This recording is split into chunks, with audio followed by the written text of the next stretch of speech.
আসসালামু আলাইকুম। আপনারা দেখছেন আমার পাখির চ্যানেল বার্ডস অফ লাভার্স। আমি মোহাম্মদ ইমন আলী। এই যে আপনারা জানেন আমাদের যে ভিডিওতে আমরা একটি তিলা ঘুঘু দেখাইতাম। এই যে আমাদের এখানে পাখির সেটআপ, তার পাশে তিলা ঘুঘুর বাসা ছিল। আনফর্চুনেটলি আজকে সকালবেলা হঠাৎ আমি দেখতেছি যে তিলা ঘুঘুর বাসাতে তিলা ঘুঘু আর নাই। এই যে তার বাসা ফাঁকা, এই যে তার বাসাটা পুরাই ফাঁকা, কিছুই নাই। একটু জুম করে আপনাদের দেখাই। এই যে বাসাতে আসলে কিছুই নাই। তার একটি কারণ হচ্ছে পরশু অথবা কাল ডিম ফুটেছিল। এই যে তার কিছু অংশ খোলা, এই আপনারা দেখতে পাচ্ছেন কিনা আমার এই টালির ঘরের উপর পড়ে আছে। এখানে একটু অংশ আর এইখানে একটু অংশ, এই যে সাদা সাদা দেখা যায়, এখানে পড়ে আছে। তো তার এই ক্ষতির আসল কারণ হিসেবে বা দোষী হিসেবে আমি যেটাকে দোষারোপ করব সেটা হচ্ছে আমাদের ছাদে থাকা রাক্ষসে ইঁদুর। আপনারা জানেন অনেক জায়গাতে ইঁদুর অথবা বেড়ালের অত্যাচারে অনেক কিছু ক্ষতি হয়। তো আমার অনেকগুলো পাখি ইঁদুরে মেরে দিছিল। তারই কারণ হতে পারে ইঁদুরে হয়তো খেয়ে নিয়েছে বা কী হয়েছে, আমি পরবর্তীতে ওটা নিয়ে একটু দেখব।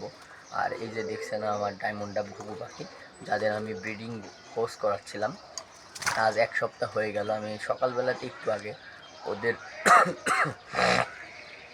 একটু ঠান্ডা লাগছে আমার, এই যে নেস্টিং ম্যাটেরিয়ালগুলো আমি আবার দিয়ে দিয়েছি যাতে করে ওরা আবার ডিম বাচ্চা করতে পারে। আর দেখুন ওরা খুব ব্যস্ত হয়ে পড়েছে, আসলে নেস্টিং নিয়ে ওরা অনেক ব্যস্ততার ভিতরে কাটাচ্ছে। আলহামদুলিল্লাহ, দোয়া করবেন এবং আমার পাখিগুলো যেন সুস্থ থাকে ও ভালোভাবে ডিম বাচ্চা করতে পারে। আর আরও একটি আপনাদের ভিডিও দেখাই। আর আমি যেটা খাওয়াতাম ব্রিডিংয়ের জন্য, এই যে এই ওষুধটা ক্যালপ্লেক্স, এই ওষুধটা আপনারা যে কোনো ফার্মেসিতে গেলে বললে আপনারা খুব সহজেই পেয়ে যাবেন। এখানে খাওয়ানোর মাত্রা সব কিছু দেওয়া আছে, অথবা আপনারা ভালো কোনো ডাক্তার বা দোকানদারের কাছ থেকে জেনে নিতে পারেন বা কোনো ভালো পাখি পালকের কাছ থেকে জেনে নিতে পারেন কীভাবে খাওয়াতে হবে। এটা 1 সপ্তাহের বেশি ব্যবহার না করাই ভালো। আর এই যে দেখুন আমাদের আরও এক জোড়া ডায়মন্ড ডাব ঘুঘু পাখি। আমি আপনাদের আরেকটি কথা বলতে চাই যে ডায়মন্ড ডাব ঘুঘু পাখি এমন জায়গায় রাখবেন যেখানে রৌদ্র লাগে। এই যে দেখছেন আমার খাঁচাটাই যেরকম সকালবেলা রোদটা লাগছে, যার কারণে পাখিগুলো সুস্থ থাকবে। তবে তার মানে এই না যে এই রোদে আপনারা পাখিগুলো রোদেই রেখে দেবেন, তাতে ওদের ক্ষতি হতে পারে। আর চেষ্টা করবেন স্যালাইন পানি দেওয়ার দুপুরবেলা অন্তত, কারণ এই রোদে মানুষেরই সমস্যা হচ্ছে, এগুলো তো পাখি, এদের তো সমস্যা হতেই পারে। আর এই রোদে অবশ্যই আপনারা গাছপালা লাগাবেন। আমাদের আসলে গাছপালা ক্ষতি হওয়ার কারণেই আমাদের এই ওয়েদারের এই এত তাপমাত্রা। আমরা যাতে আমাদের তাপমাত্রা কমাইতে পারি, আল্লাহ আমাদের সহযোগিতা করেন। আসলে আমাদের প্রভু আমাদের যেন সহযোগিতা করতে পারেন, তার জন্য আমরা প্রার্থনা করব বেশি বেশি। আর গাছ আমরা যে পরিমাণ গাছ কাটছি, আসলে আমাদের পাপই আমাদের পোড়াইতেছে। আমাদের প্রভুর কাছে আমাদের দোয়া থাকবে আমরা যেন এই প্রচণ্ড গরম থেকে মুক্তি পেতে পারি। তার জন্য অবশ্যই আমরা বেশি বেশি গাছ লাগাবো এবং পাখি, আপনার যে পোষা প্রাণী আছে সেগুলো অবশ্যই খেয়াল রাখবেন। আমার ভিডিওগুলো ভালো লাগলে অবশ্যই সাবস্ক্রাইব করবেন, কারণ আপনাদের সাপোর্ট এবং সহযোগিতা ছাড়া আমি কখনোই এগিয়ে যেতে পারবো না।